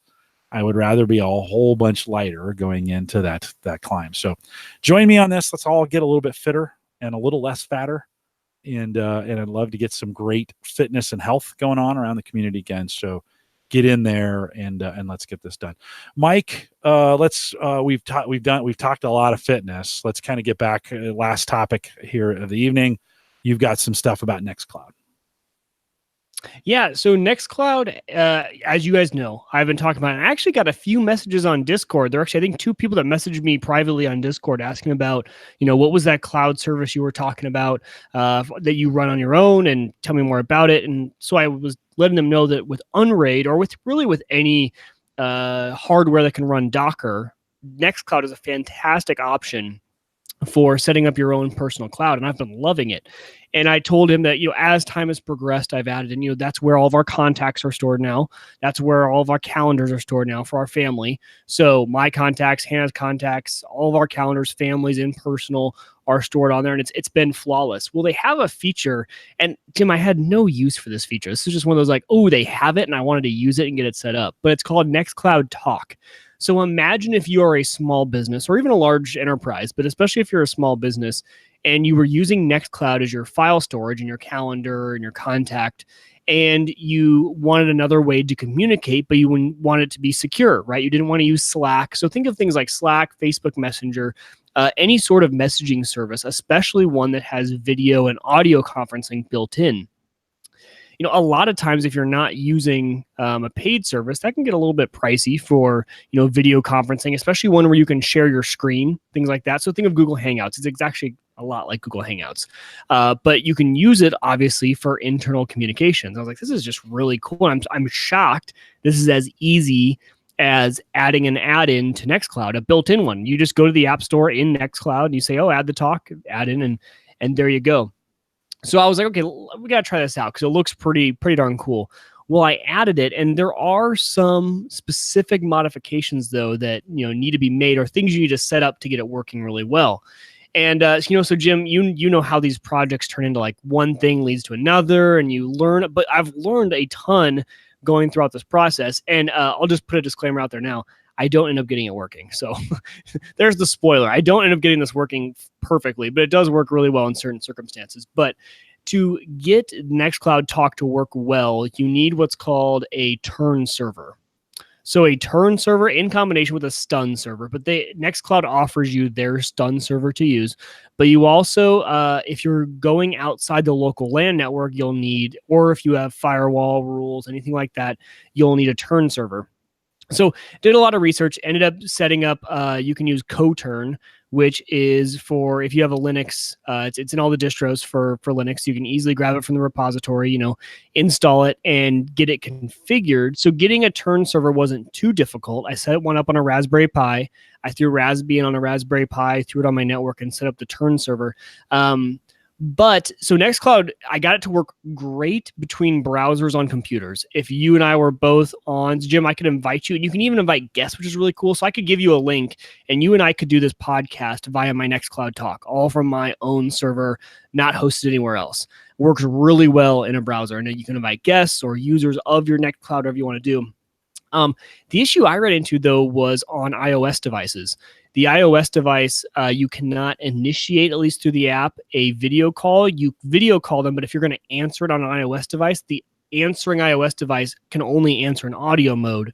And then when you go to switch it to a video call, something wasn't working right. So I couldn't get it worked because I wanted Hannah and I to use this as like our personal FaceTime. Like it would be really cool to use. And like I said, between browsers on computers or between an iOS device and a computer, it actually works really well. Still working on that to get it going. So haven't been able to get it to run perfectly, but it was really cool to have something like that running totally on your own hardware.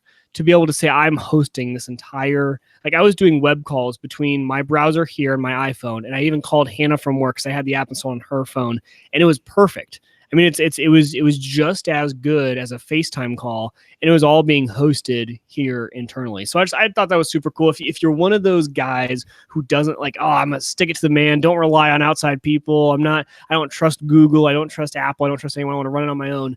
This is for you. Like this is what it's meant for. And the fact you can add guests in, you can have it be your entire family chat.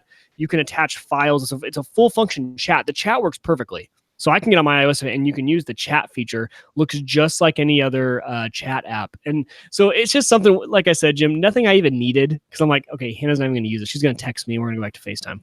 But it was just one of those, once you know it's an option, okay, I got to get it working. And so getting myself into a stun and turn server, getting Coturn set up on Raspbian, it was just a fun project. It gave me another thing to get excited about for the last 2 nights, and I have a little project to do. It's still baffling me. So I'm still, tweaking and trying to get it to work perfectly. Yeah. But it's been a good time. It kind of reminds me when I set up, you can do voice calls over the Amazon Assistant app on your phone to your Echo device, your Amazon device. Oh, I said Echo again. And you're thinking, I'm on a device that makes phone calls that I could just say to Siri, yeah, call that person, but I'm not doing that. Instead, no, I go into the app. I got to open it up. I gotta enable the call. I got to tell it where to call and what to do. It does. You got to kind of file that mic under solving problems that don't exist. I'm not saying you are. You said you're doing this for fun. Like it's one of these challenges. You just wanted to know you could do it. But think about who wrote the code for this, and you're like, what problem was this person trying to solve that like couldn't be done a million different ways? Right. But I guess they did it because you can. You never know, right? Obviously it's perfect for small businesses. That's what it's intended for. It's intended for you're already in the Nextcloud environment. Why leave? And having that all stored locally, and especially if you need security and audit logs, and if you're really worried about privacy, it's actually really it's a good option. Yeah. No, that makes sense. Those are super fun things to do. I remember I was coming home from Lincoln. I'd been speaking there or something, and I was listening to a podcast, and somebody was talking about this new feature that had been enabled, and I'm like, really? I didn't know I could do this. So I bring up my Amazon app and find my device and call it. And Sarah's like, hello? Because it rings on the rings on the device. Hello? And I'm like, hey, can you hear me? And she's like, yeah. I'm like, I'm calling, well, it is kind of cool that you could call directly from device to device. There might be some times when that's super handy. But I We could use it all also the just time here at home. yeah. Because I have one right here on my Intercom. desk. Yeah. And Yeah. intercom. Intercom is the between best. place. If our house is a little bit bigger, I think maybe I need it. But I can literally, it's just 2 stories, and I can literally yell and or say something, and you can kind of hear it. So we don't use it as often as we can. No, super cool. Super cool. Well, with that, I think we'll call it 4:02. I should mention my daughter Samantha was supposed to be on the show tonight. She got a little. She didn't have the greatest day ever, and just asked if she could take a rain check. So we'll have her back on, talk a little bit about college tech. She's my daughter, so she's a huge nerd, and loves her tech. And so we'll have her back on the show. Mike, thanks for being willing to jump in here and keep things rolling. We're never at a loss for words, Jim. No, it doesn't seem to be that way. We can jump in here. Hopefully you enjoyed it as well, and appreciate your feedback. As we look out into the next 9 or 10 of these, I don't have a lot of stuff lined up. Mike and I will be bringing some stuff.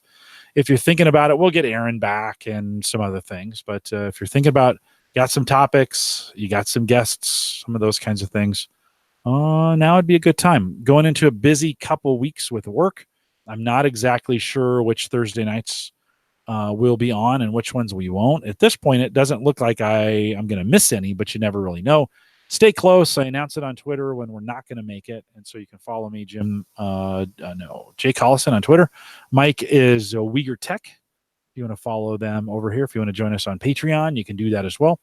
Just go to theaverageguy.tv/support. That will get you there. I think /Patreon get you there as well. Join the Discord group, theaverageguy.tv/Discord. You can send me an email, jim@theaverageguy.tv. Join the Facebook group, facebook.com/groups/theaverageguy. Gets you that there as well. Remind you that the AverageGuy.tv platform, both web and media hosting, powered by Maple Grove Partners. Get secure, reliable, high-speed hosting from people that you know and you trust. You know that's Christian. He'd love to do it for you. Plans start at $10. Maybe you just need some web space. Christian can pretty much do anything for you. $10 a month. Super affordable, super secure. The kid does some amazing work. And if you want more information, visit maplegrovepartners.com. Don't forget about the app. Love to have you download that. Have it on the road. If you're traveling, best way to listen. HomeGadgetGeeks.com. Mike, it was super cool. Sarah was gone. She went down to San Diego, so it was just Sammy and I. Got a chance to cook a couple HelloFresh meals just with Sammy. In fact, we had bought the 4-person meals while Sarah was gone, so we'd have some leftovers. And one of the nights, my son and his girlfriend came over, and man, guess what? We had just the right amount of food for him. It was super cool. We had some ravioli. My daughter made it. She made the whole thing. Like, it was super good, super easy, and just a great way. In fact, tonight, I was coming home, little miscommunication. I came in, she was making dinner. I had pizzas in my hand. She's like, oh, she's already having a bad day. She's like, oh, and I'm like, don't worry about it. We'll put the pizzas in the fridge. Yeah. It'll be just fine. They'll be better tomorrow. But we did a kind of a crusted chicken, and then the little grape size tomatoes. The cherry tomatoes. Cherry tomatoes sliced in half, and she roasted both of those, and then we had pasta along with it. Oh, dude, this is my daughter making this stuff. Like, you could too. Right. So if you haven't done it yet, I've got a link in the show notes that gets you $40 off or whatever. I've got some super links that get you a week for free. If you want to try HelloFresh, great way to get this is the time of the year, by the way. Mike, the other thing we've been doing is just grilling the meat. So they send you meat. It's meant to cook in the oven or whatever. You can take that stuff out there and throw it on the grill and grill it that way. Great ways to do it. Then bring it in and do whatever you need to do with it. Great way to get it done. Tonight, I probably would have preferred, if I would have known what was going on, I probably would have grilled that chicken for her instead of baking it. And then the other night, it was great. Last week, so when Sarah was gone, we went to Fairway and got just 4 of the biggest bacon wrapped steaks we could find. Nothing better than that. Oh my dude, so good. So we made those, roasted the corn. If you haven't done this yet, take your corn. Don't even take it off don't peel it. And the more in the husk you can get, the better. Just throw it on the grill on a high heat. Just cook that until all the husks are burned off. Take a knife, pop those kernels off it, and so you just have the corn. It's kind of roasted and it's got this yummy flavor to it. Throw that into a cast iron skillet with a little butter and some bacon Really? bits. Dude. Let me tell you. You can eat it plain. It can go in burritos. You can throw it into recipes. We've put it in things. But that roasted corn, oh my God, dude, it is so good. That's something I just one day I'm like, I wonder what this would taste like. Yeah. And turned out super good. So, and a super easy thing to do if you have a cast iron skillet, really easy to do. A little bit of butter, a little bit of bacon bits, throw that in there. Something when you grill that, and I don't even put anything on the corn. I don't soak it in water. I just put it right on. I buy it at Baker's in the summer. I bring it home and put it right on the grill, cook it till the husks are burned off. Super great. Pair it with anything. So it's coming to be that time of the year, and I'd love to hear what you're doing on your grill. You know what I'd love? I'd love some grill pictures, just to be honest. Send those in if you're how you're grilling, what you're doing. Drop it in the Discord group, drop it in the Facebook group. I'd love to see. It's coming to be that time of year in a lot of places. What are you grilling? I want to see your best or worst, doesn't matter, grill pictures. What are you doing on that? Send them to me, jim@theaverageguy.tv. Drop them in any of the groups. I'd just love to see, or maybe even your favorite recipe. Mark Robson is famous. He goes to all these cooking classes. This guy can smoke meat like there is, and grill it and barbecue it and all that other good stuff. I'd love to see what you're doing. So get those to us. Mike, when's your next? You got a grill party planned at this point? Not a grill party. No, I've got some wings in the fridge that need to be cooked though. But no, not a big party yet. Nothing planned. Right. I think we might do some over Memorial Day though, obviously. So we'll see. Yeah, it's coming up 2 weeks away, and maybe that's the best time to send me your pictures. We are live every Thursday, 8 p.m. Central, 9 Eastern. Oh, by the way, crypto is back. Like, how am I? We're going to talk about that in the crypto post show, if I can say it. It's hard to say fast. Crypto's back, baby. Like, holy cow, it has come back with a vengeance. I mean, I'm not making this up. Like, holy smokes! And I thought it'd be a flash in the pan. Last 2 weeks, yikes, like pretty amazing. We'll talk about that in the post show, so don't go anywhere. We actually, for the first time in like 2 years, have some, well, maybe 18 months, have some really good news for you around crypto. So stay around for the post show. And with that, we'll say goodbye, everybody. All right. If you made this part of the video, you've made it to the post show. Congratulations. Not an easy thing to do. You found it on Patreon. Good for you. You made it. And if you're listening live, thanks for staying around. You guys might want to hear this going forward. Justin's asking me when's the grill show next year. If you haven't listened to 402, you might want to. So stop, or finish this and go listen to it, whatever you want to do. I don't know. It's true. We need to get that scheduled. It's late. Did I do it? Did we do a grill show this spring? I feel like we did one last fall, but I don't think we did one this spring. Oh, we're late. Man, okay. Well, I'll get Mark and Mike. That's a great idea. I'll get them lined up here, maybe post Labor Day, and we'll get them lined up for show. Justin, thanks for the reminder. Mike, I don't know if you've been following what's going on in crypto, but holy moly. What was did you just log in at some point or how? Well, yeah, I mean, I still usually check mine every morning. So, right, I check my portfolio every morning, and, it was just one of those gradual, like, okay. And then, so one day was it 2 days ago? Was it, I want to say it was Tuesday. It started to go up. And then so I kept checking it during the day and it just kept going up. And I'm not talking just Bitcoin. Jim, we were seeing Saya, Burst, Tron. It's when really XRP went, that one has been taking off like a rocket. So Ripple, for those of you who don't know the whatever you call it. Symbol, thank you. The ticker symbol is what I call it for it. They all started to go on the rise, and we've seen just a tiny pullback today, but still much higher than where we were a week ago. Yeah, it's Thursday. So if you ever want to know when not to buy but to sell, you always sell on Thursday nights.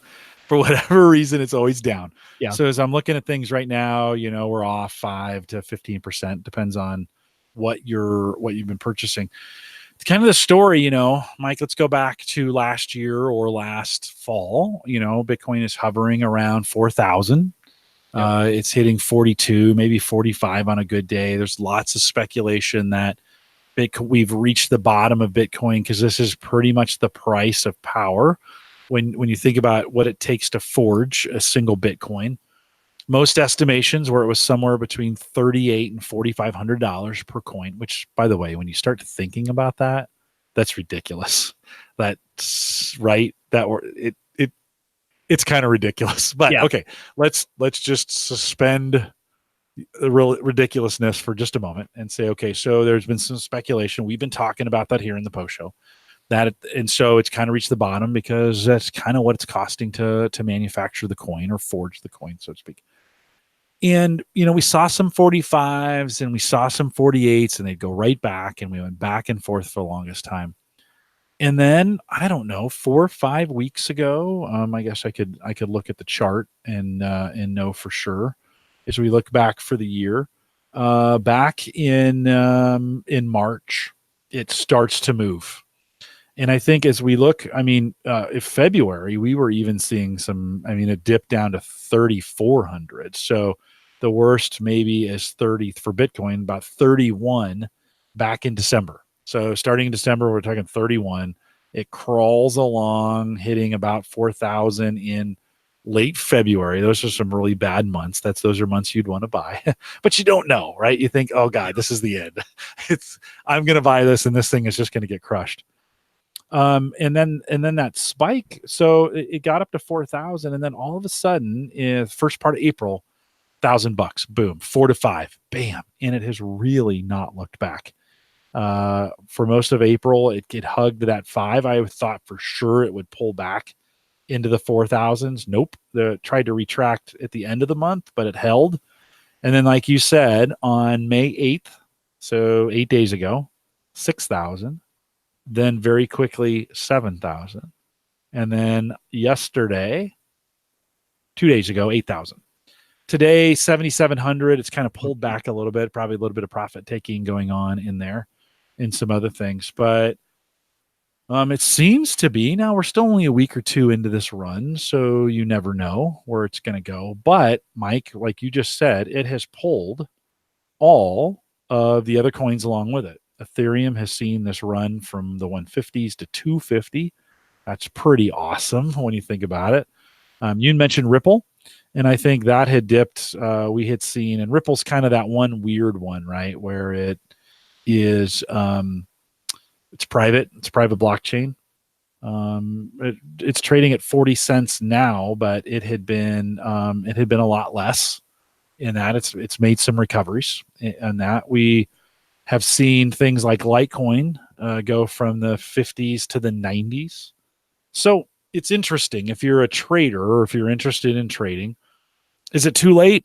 I don't know. It's certainly interesting again, Mike. You hold some, you got your dad into this. Has this changed the position there at all? No, because we've got to remember that. So he got in on January 5th. Oh, yikes! His portfolio is still, even with his run, he's down 82%. Yeah, that's so. Yeah. Although he sees it as obviously a positive, it's not obviously doing any work to get back to where he is. Yeah.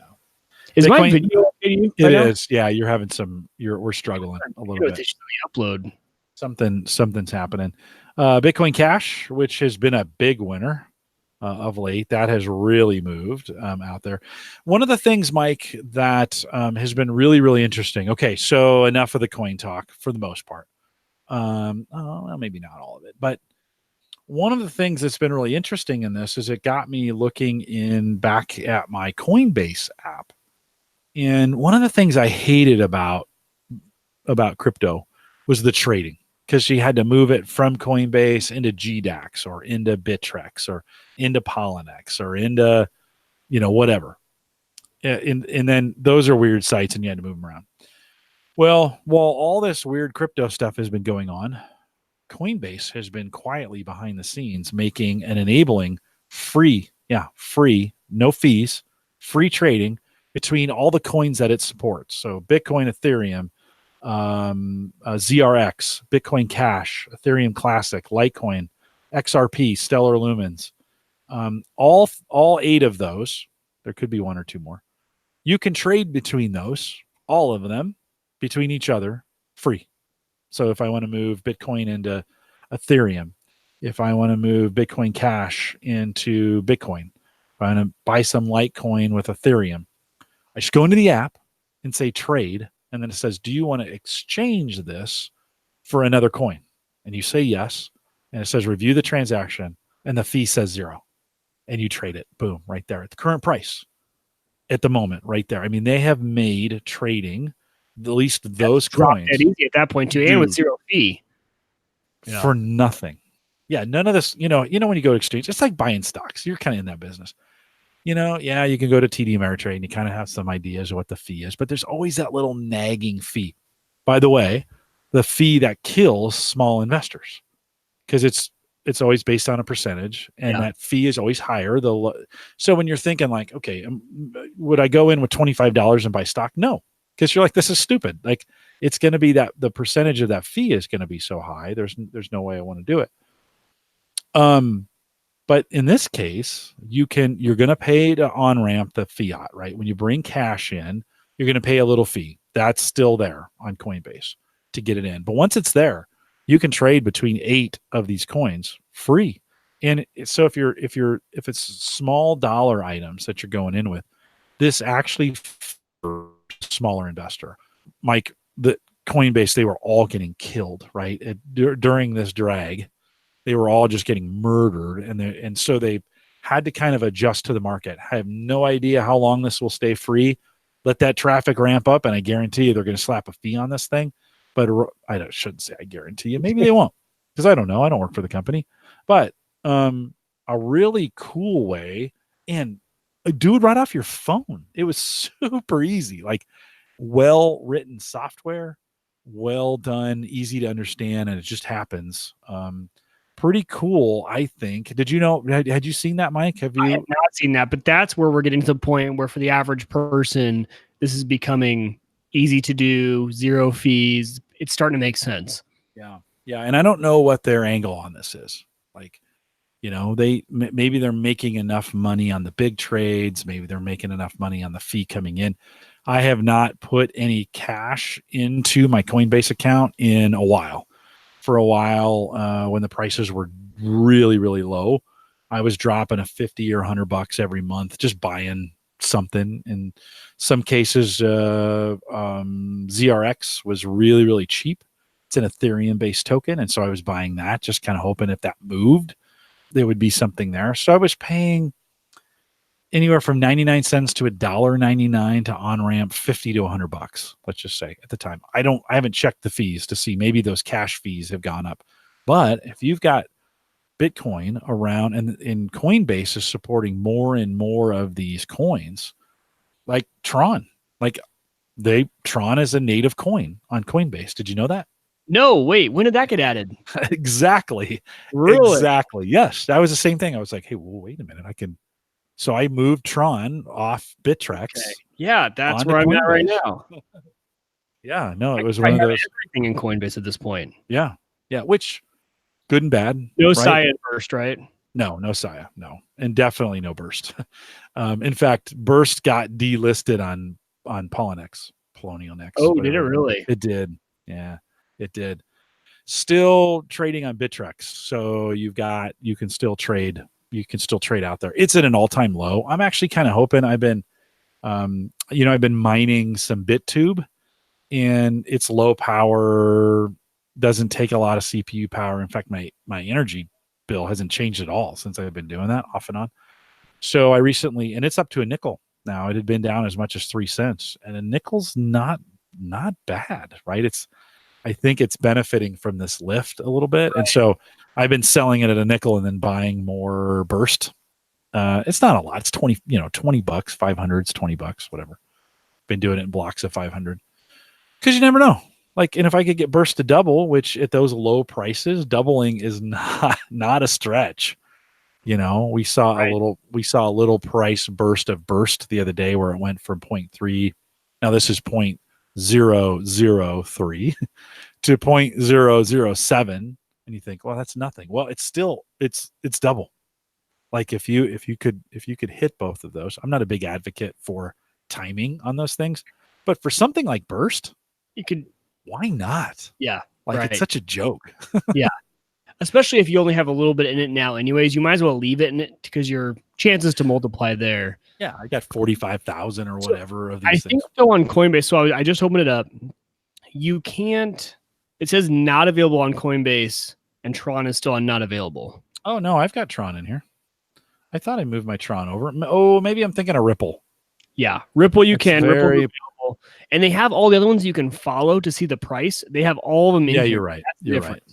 But you cannot store, they don't have wallets available. You're right. It says trading Tron not available on Coinbase. I am definitely thinking, because I added that to my dashboard, but I am definitely thinking of Ripple. Yeah. XRP, which I moved over. Yeah, I moved my XRP over.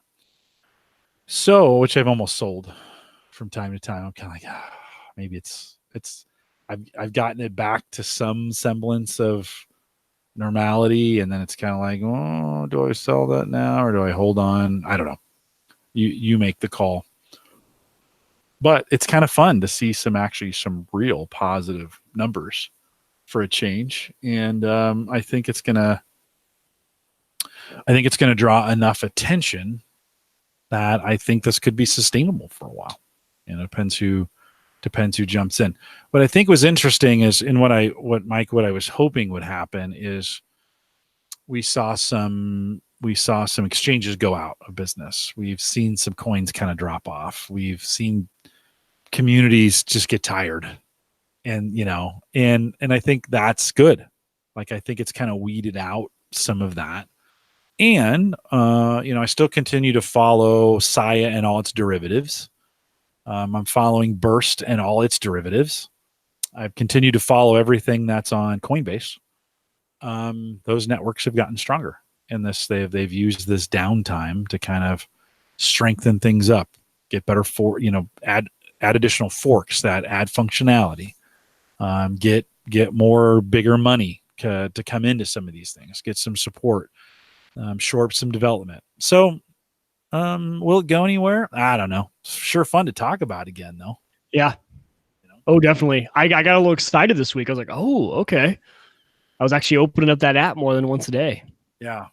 Well, I got really excited when I saw I could trade between all those accounts. So as the markets were moving this week, I started rebalancing and taking advantage of, like I want to rebalance between Bitcoin and Ethereum. Those two play off each other a little bit. They don't move step for step with each other. Bitcoin moves. If Bitcoin moves, everything moves, but not at the same percentages. No, not at all. That was the interesting part about this week, is that you saw some of the alts going a lot faster than Bitcoin was. Yeah. But it didn't start that way, right? It started with Bitcoin leading the way, and then the alts come behind them. And there's almost like tiers of alts, where your top tier, you can almost predict it. So like Bitcoin moves, 2 days later, the top tier, the top 25 alts move with it. And then if it's a long enough tail, it'll pull, a handful, maybe a dozen second tier alts with it. You might see a Stellar move with it, or you might see you might see a Ripple kind of, although Ripple's probably a second tier and not a third. But I think Ripple's a top tier. Well, I would put Bitcoin as the top tier, and then second tier is second tier, just in that. Yep. Everything else second, and then a third kind of your junk bonds, so to speak. Bonds. Yeah, so to speak. Excuse me. So, who knows? Who knows how long? It's just interesting again. I think if I was listening to this and I was doing nothing, I would still do nothing. But what I would do is I think Coinbase is the way to do it. Get a Coinbase account. You don't even have to put anything in it. And just use it. It's got a dynamite dashboard in there, and is a great way, I think, to keep track of all this stuff.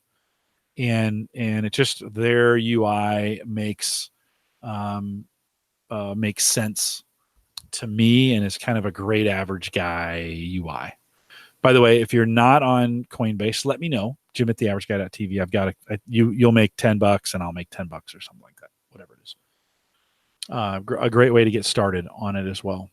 And that's a good way to just watch and kind of see where things are going. Actually, I think we've had a pretty nice run. I think the market will by the way, not financial advice. We're not financial advisors. We know nothing about, I literally know nothing about Bitcoin. So this is not financial advice, but I actually think we'll see a little bit of a pullback from this. And it could make another run. There's been some things, like I said, during this downtime, there's been some things going on behind the scenes that may make some of these coins a little more valuable as they get integrated into things. So pretty cool, Mike. It's not the wild days of December 2017 for sure. But it's still exciting. It could be. Like, this is the thing. Like, how stupid are you going to feel? Not you, because I know you get this, but anybody listening to this, how stupid are you going to feel if you miss this a second time? We were in on probably the fourth time that, like, there had probably already been 4 runs by the time we got in there. We felt pretty dumb for missing it, especially when we had Edward on here when Bitcoin was $200. Like, that felt stupid to me. I felt really, really, really stupid. Like, God, well, how stupid are you going to feel when this thing, if it does, I'm not saying it's going to, but what if it does? Do you really want to be and go, I should have, don't be dumb. Just don't be dumb. So I'm not saying go buy anything. I'm just, we would never say that. No, I'm not saying buy it, but watch it for sure. Yeah. But watch it and don't take any financial advice from me. Pretty cool, Mike. It's, what's fun is I'm not as frenzied as I was about it then. Like, I remember when it was making that run and I was just checking it multiple times a day, and you're like, holy crap, Well, especially because we were mining back then, right? Yeah. Your miners are up and running, and what were your miners mining? Yeah. I've been I have been using the cards. I'm really glad I didn't get rid of them. We have been I've been doing a lot of stuff on Burst still, and have been using those cards, and then using them for a little bit of BitTube. And like I said, I just got my electrical bill for the month, and I've been doing a lot of stuff over the last 8 weeks, and it was, my bill is like $185 a month or something like that, and it was $255, and I'm like, what?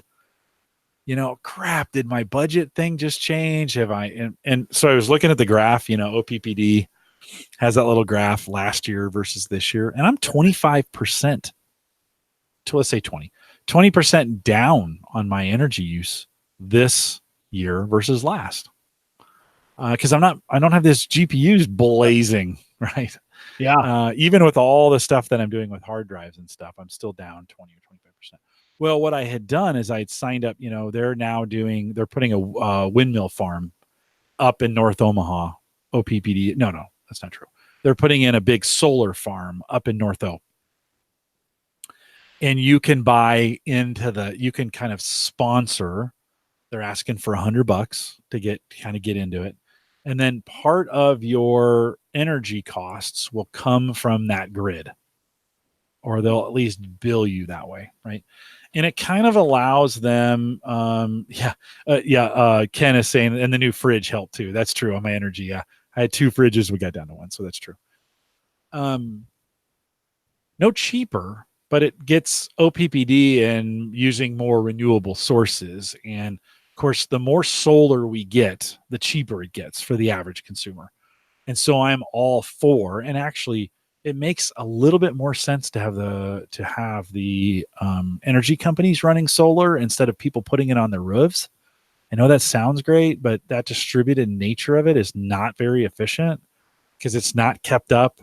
It's not cleaned off. It's not optimized for, right? They're doing maintenance and you're typically not. Man, you put solar panels on your roof and that's the last time you think about them, right? For most people.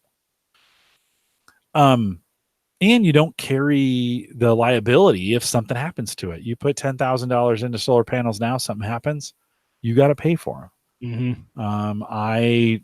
I just agree to buy solar power, which is going to be right now going to be a little more expensive but it helps OPPD start building out an infrastructure of solar. Right. Okay.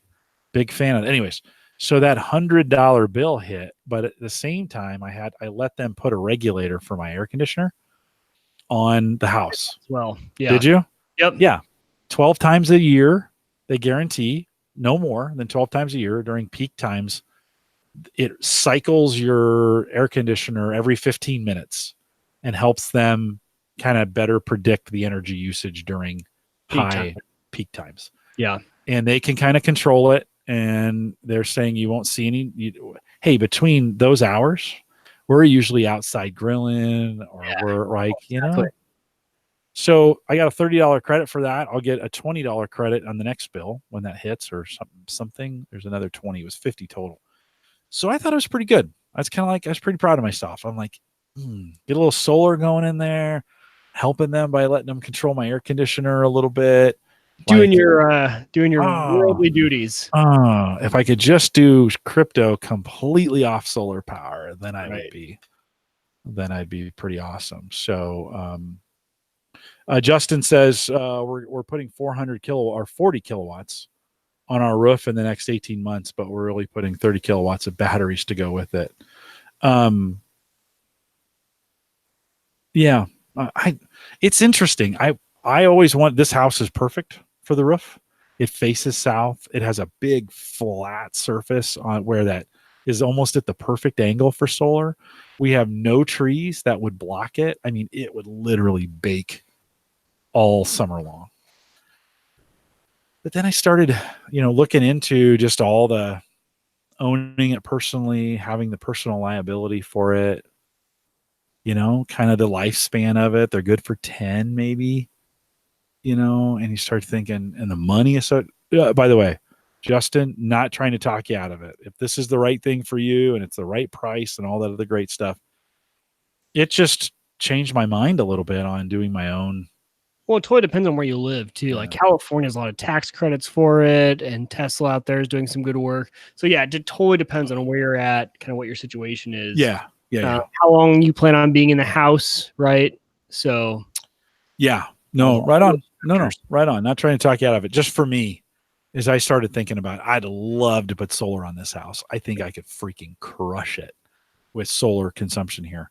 But yeah, some of those costs, it's super expensive in Nebraska.